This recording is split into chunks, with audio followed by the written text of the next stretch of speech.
네, 감사합니다. 오늘은 지식보다 사랑이라는 제목으로 하나님 말씀을 함께 나누겠습니다. 오늘 읽은 고린도 전서는 사도 바울이 고린도 교회에 보내는 편지입니다. 고린도 교회에는 몇 가지 심각한 문제들을 가졌습니다. 이를테면 분열의 문제, 또 근친 상간의 문제, 또 도덕적 태만, 또 결혼과 이혼, 우상의 제물, 또 부활 교리 등에 대해서 또 오해와 문제가 있었는데요. 사도 바울은 이러한 문제들에 대해서 목회적 답변을 제시하고 또 고린도 교회가 든든하게 세워질 수 있도록 이 편지를 쓰게 되었습니다. 오늘 본문에서는 특히 우상의 제물에 관한 내용을 다루고 있습니다. 우상에게 바쳐진 제물을 먹어도 되냐, 먹어서는 안 되냐라는 것인데요. 근데 이것은 단순한 음식 문제가 아니었습니다. 우상의 제물 문제는 또 신학적, 또 혈통적, 또 빈부 차이 등 어떤 사회적 문제가 복잡하게 얽혀있는 난제이기도 했습니다. 우상의 제물이 문제가 된 이유를 살피기 전에 먼저 고린도 지방에 대해서 잠시 알아보겠는데요.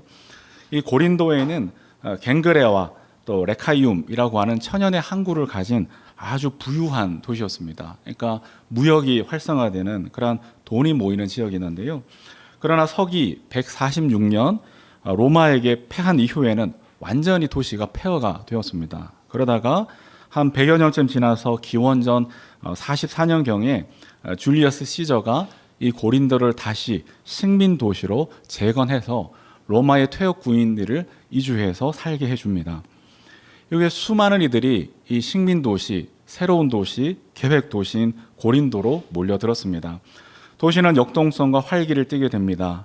동시에 새로 이주해온 사람들끼리 그 경쟁도 치열하게 벌어지게 되는데요.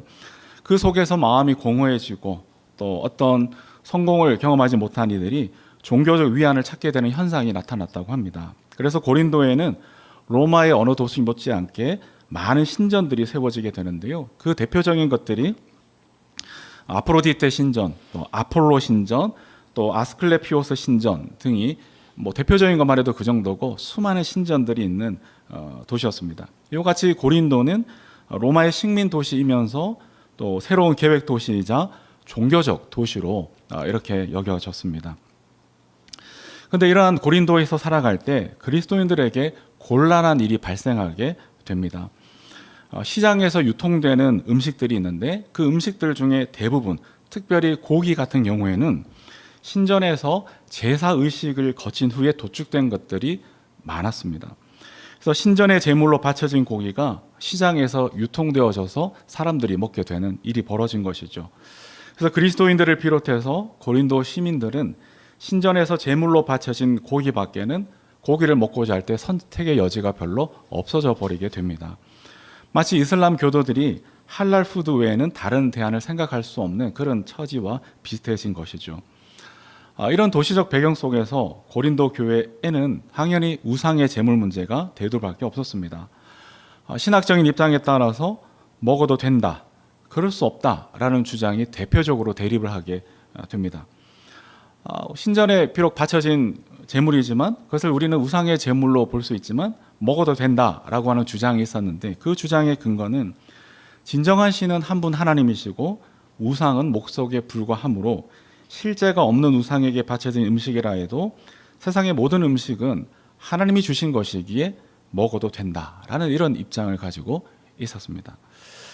절대로 안 된다라고 하는 이 불가하다는 견해는 이미 예루살렘 공회, 사도행전 15장에 있었던 예루살렘 공회에서 우상의 제물과 피와 목매어 죽인 것과 음행을 멀리할 것을 결정했기 때문에 절대로 먹을 수 없다, 이런 주장을 하게 되는데요. 그래서 표면적으로는 이 주장이 아주 대립을 했습니다. 마치 우리로 치면 제사 음식을 먹어도 되냐 안 되냐, 제사에 참여해도 되냐 안 되냐, 이런 문제라고 볼 수가 있겠습니다. 여러분들은 만일 고린도 교회 교인이라면 어떤 입장을 취하게 될까요? 또한 우상의 제물 문제에는 이 신학적 이유 외에도 혈통적인 요인도 있었습니다. 그리스도인들 가운데 유대인 출신의 그리스도인들은 대부분 우상의 제물을 반대하는 입장에 섰습니다. 반면에 이방인 출신의 그리스도인의 경우에는 다양한 입장이 있었다고 해요. 비록 예수 그리스도를 믿게 되었지만 삶의 일부와도 같았던, 그전에는 삶의 일부와도 같았던 다른 종교적 제의들과의 결별이 결코 쉬운 일이 아니었다는 것이죠. 그래서 부분적으로 결별하는 사람들도 있었지만 또 뭐 전면적으로 결별하는 사람들도 있을 것이고, 그렇게 사람들을 따라서 조금 다른 입장을 취하게 되었습니다.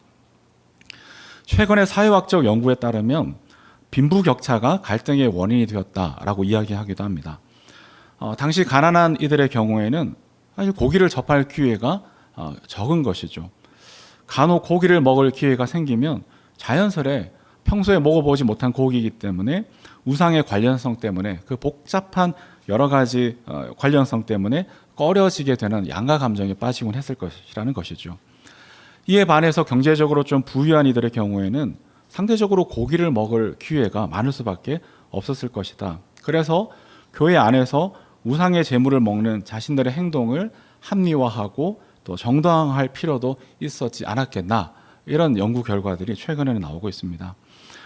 이상에서와 같이 고린도 교회 이 우상 제물의 문제는 신학적, 또 혈통적, 또 사회적, 빈부격차의 문제가 아주 복잡하게 얽혀져 있습니다. 다양한 층위로 이렇게 얽혀져 있는데요. 이 문제를 아주 잘 다루지 못한다면 고린도 교회 내에 심각한 내적 갈등이 생겨나게 되고, 이것은 외부의 박해보다 더 큰 교회의 위험으로 커질 수 있는 문제라고 볼 수가 있었습니다. 사도 바울은 이런 문제에 대해서 8절에서 보면 이렇게 입장을 취합니다. 우리 8절을 한번 같이 다시 읽어보겠습니다. 8절입니다. 시작.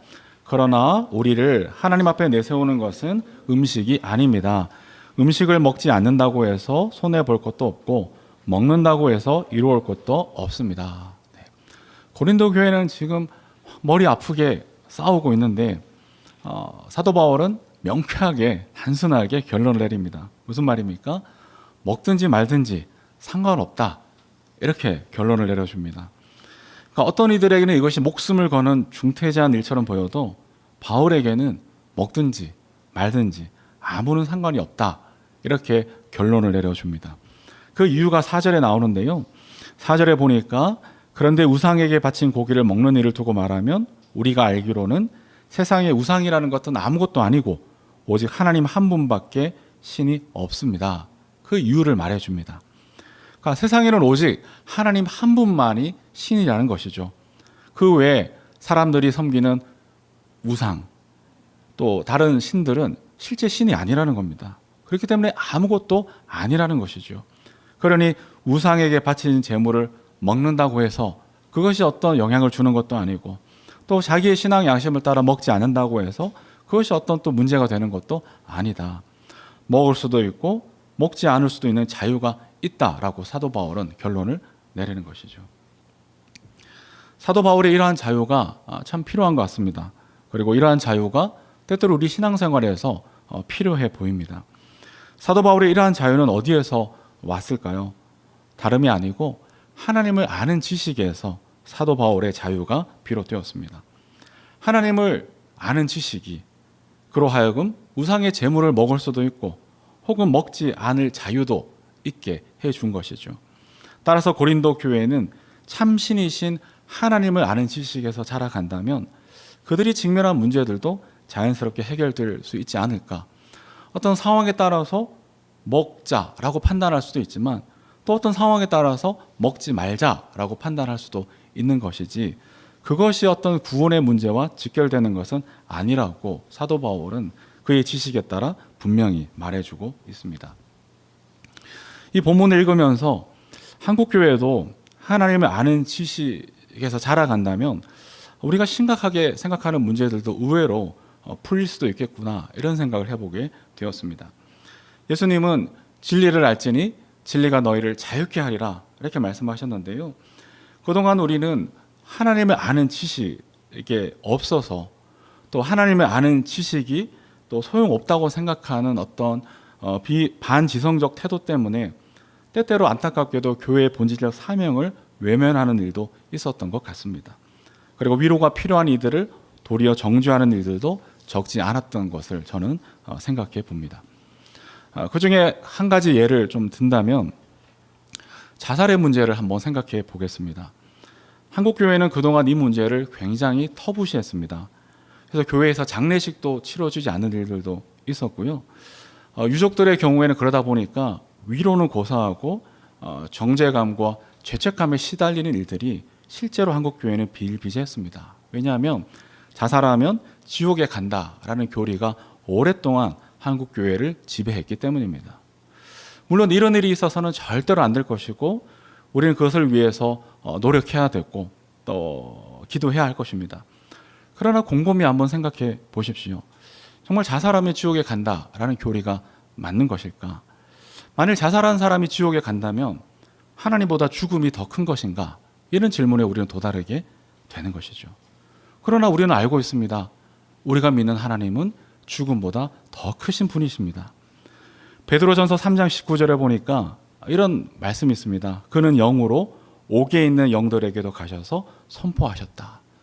이건 굉장히 아직까지도 난제로 꼽히는 성경 구절인데요. 이것에 대해 가장 균형 잡힌 해설은 저는 독일 성서 공회판에 있다고 저 개인적으로는 생각하는데요. 이 구절에 대해서 독일 성서 공회판에서는 이렇게 설명합니다. 그리스도는 죽음의 세계로 내려가셨으며 심지어 노아 시대에 불순종한 사람들에게도 말씀을 전하셨다. 아직 우리가 가지고 있는 지식으로는 온전히 풀어내기 어렵지만 그러나 분명히 그리스도는 옥에 내려가셔서 죽음의 세계로 내려가셔서 불순종한 사람들에게도 말씀을 전하셨다라고 합니다. 여기서 우리가 확인할 수 있는 건 죽음보다 하나님이 더 크시다라는 겁니다. 죽음조차도 하나님의 사랑에서 우리를 끊을 수 없다라는 말씀의 선언으로 우리는 알게 되는 것이죠. 만일 우리가 하나님의 사랑에 대해서 충분히 알고 있다면 때로는 다 이해되지 않는 난해한 구절이 있다 하더라도 삶의 고통과 아픔을 겪는 우리의 이웃을 손쉽게 배제하거나 잊어버리거나 정죄할 수는 없는 노릇입니다. 왜냐하면 하나님은 죽음보다 더 크신 분이시기 때문인 줄로 압니다. 그래서 우리가 하나님에 대한 바른 지식을 갖는 것이 어느 때보다 중요합니다. 하나님을 아는 지식에서 자라가는 만큼 우리의 신앙 생활도 반듯해지리라 생각합니다. 그런 면에서 우리의 신앙 생활은 일평생 공부하는 일이 되어야 하는 것이죠. 하나님을 공부하고 교회를 공부하고 세상을 공부하고 사람을 공부해야 되는 것, 그것이 신앙생활의 내용이기도 합니다. 제가 신대원 다닐 때 김지철 교수님은 공부하다가 죽으면 순교다 이렇게 얘기하셨는데 그렇군요. 하나님을 알아가는 것, 그리고 세상을 알아가는 것, 교회를 알아가는 것, 사람을 공부해가는 것, 그 자체가 이미 중요한 신앙의 내용이기도 하다라는 점에서 상당히 동의가 되었습니다. 호세아 4장 6절에서도 이 백성이 나를 아는 지식이 없어서 망한다. 이 백성이 왜 망하냐? 나를 아는 지식이 없어서 망한다. 하나님을 아는 지식이 없으니 자기의 소견대로 옳은 대로 행하게 되는 것이고 결국 하나님과 멀어지는 결과가 나타났다는 것이죠. 남포교회 박영선 목사님도 한국교회가 이 모양 이 꼴이, 그러니까 그분의 워딩으로 하면 이 모양 이 꼴이 된 것은 그리스도인이 공부를 안 해서다. 이렇게 이제 이야기를 하셨습니다. 점점 더 공감이 가기도 하는 대목인 것 같습니다.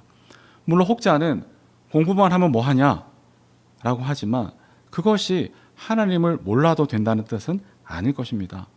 자기의 하나님을 아는 백성은 강하여 용맹을 발휘한다라고 다니엘서에 말씀하셨습니다.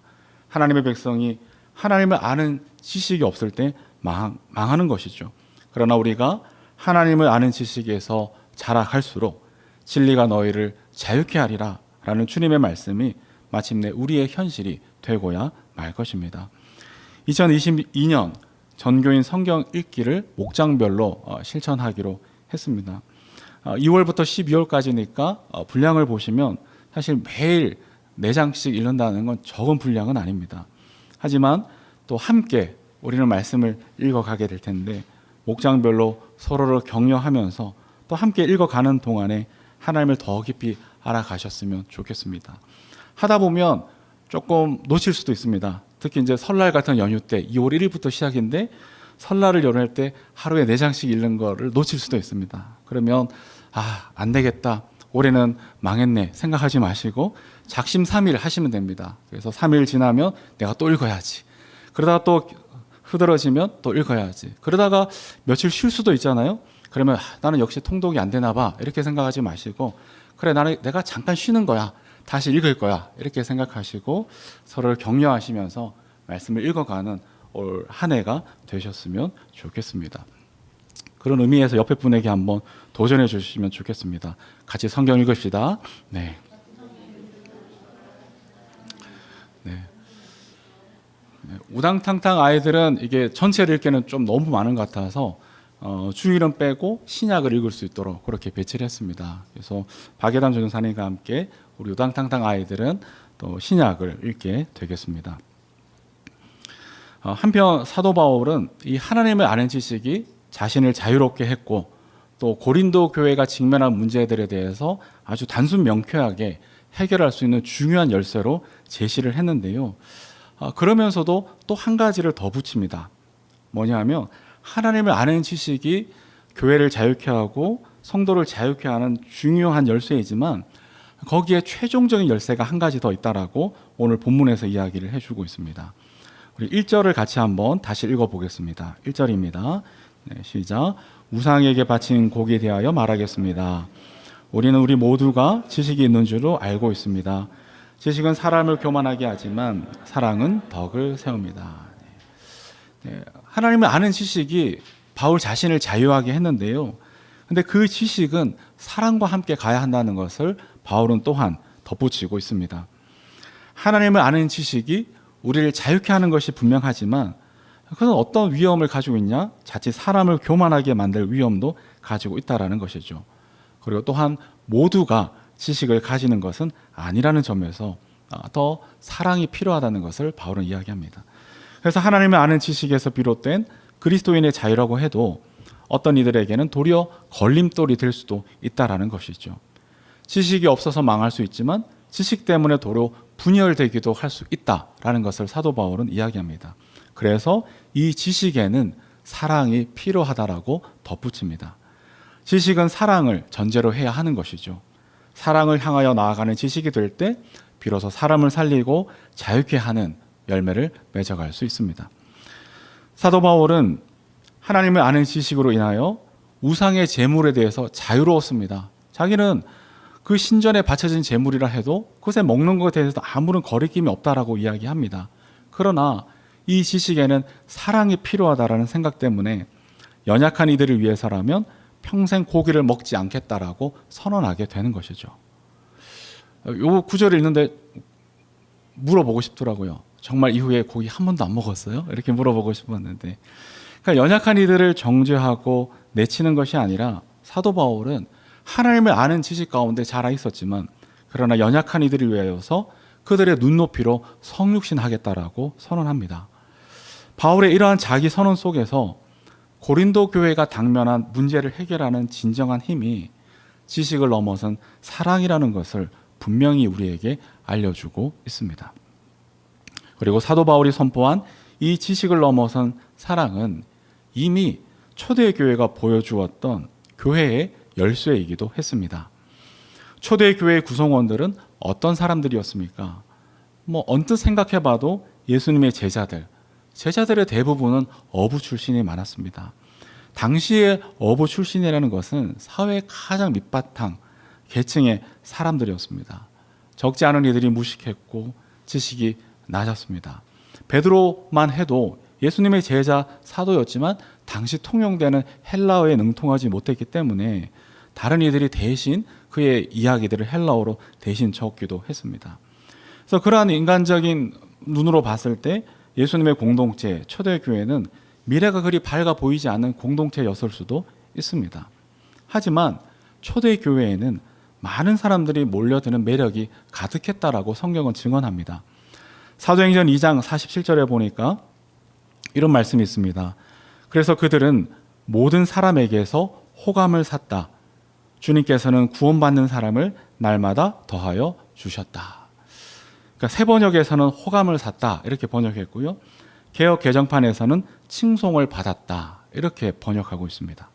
한마디로 호감이 있고 칭송을 받는 매력이 있는 공동체였다라는 것이죠.